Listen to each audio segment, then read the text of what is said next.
Hello, and welcome back to Crafting Deltarune Theories of the parts that have the least information with which to craft a theory out of. So you can't really prove that I'm wrong. Let's talk about the Titans.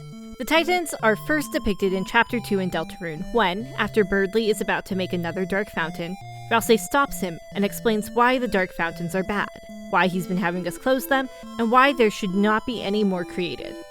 At this point, little is known about the roaring other than what Ralsei has told us, and Ralsei's trustworthiness is somewhat questionable. However, according to him, if there are too many dark fountains, then the roaring will happen, which will turn all the Darkners to stone, leaving the Lightners alone against the Titans, giant beings who will be created from the dark fountains, and who will destroy the world. In theory, at least. One thing that I think is worth keeping in mind is that it is unclear whether or not the roaring will affect the light world or just the dark. It seems to imply both, but it is worth keeping in mind that that is also one of the details that is just a bit too vague to clearly make out. In the art of Ralsei's prophecy, the Titans don't look terribly much like anything. The three Titans shown all have vaguely humanoid forms and have faces that look like stars, similar to the star that is used as save points in both Undertale and Deltarune.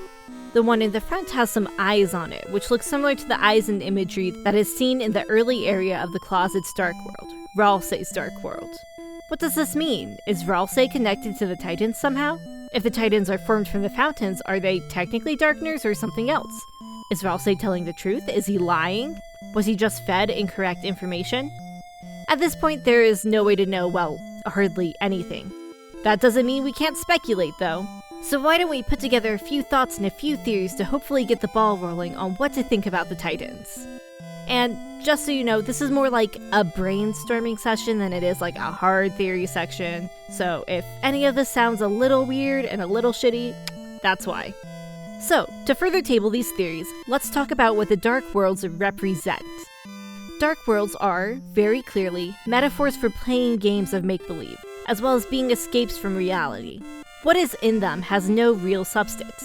Susie eats food but doesn't get full. However, that doesn't mean that what happens in them isn't real or doesn't have an impact on the real world.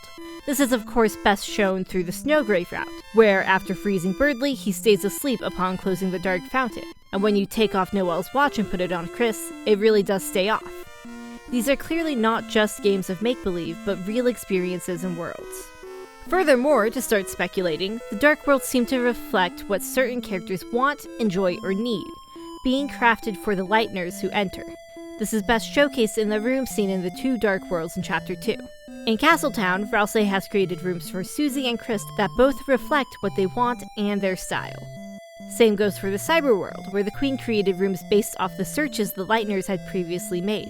However, pushing this further, I believe the Dark Worlds themselves serve the Lightners that fall into them. Susie, in the Card Kingdom Dark World, is able to find a friend, there's food there to eat, even if it doesn't fill her stomach, and by the end learns to trust and work with others. The Cyber World makes this point even clearer.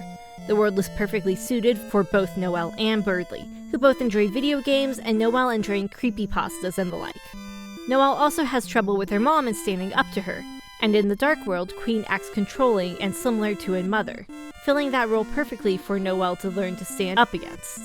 You could also say that the negligence of Queen to Birdly seen in the vein that what he needs is to see the reality of his actions, which he does seem to come to terms with by the end, though it may take a bit for that lesson to stick in the real world.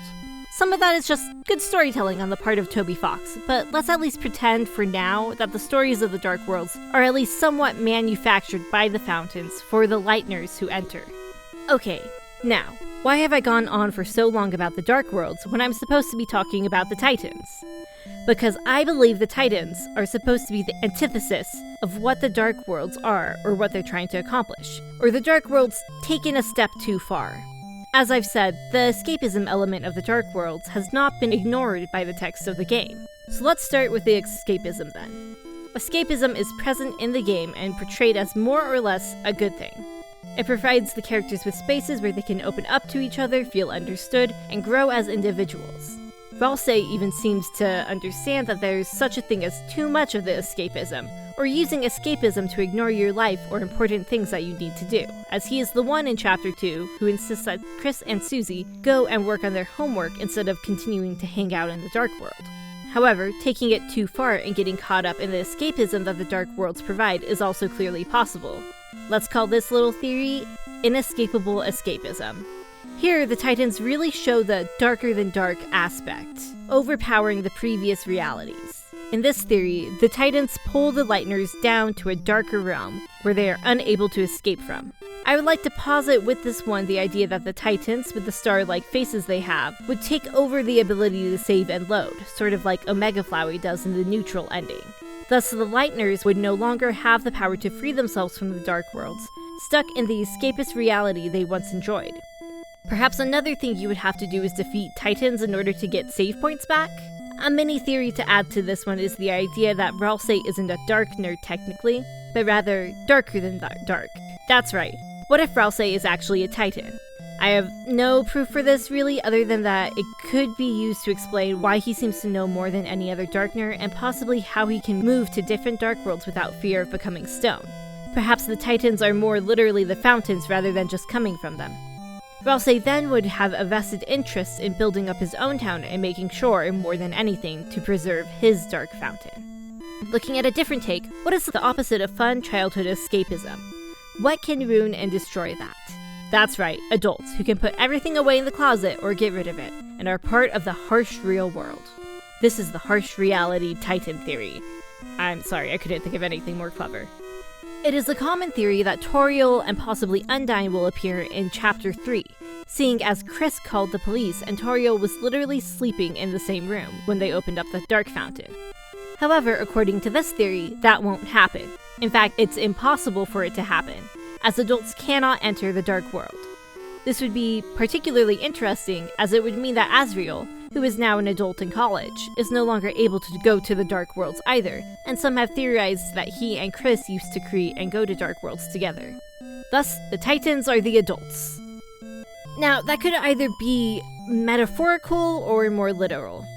The metaphor view of this theory would be that the Titans aren't actually real creatures, not as Ralsei has been describing them. For a Darkner, that's just how they would view beings being above them who have so much power over their reality. When there are too many dark fountains, it will inevitably catch the attention of adults, and adults will shut these things down and destroy them, and their simple presence is all it takes to return the Darkners to stone, aka to rid them of life that they have. If a Lightner is in a dark world while an adult is putting it away or cleaning up, it would then make sense for the Lightner to be stuck there, as the world was destroyed while they were still inside of it.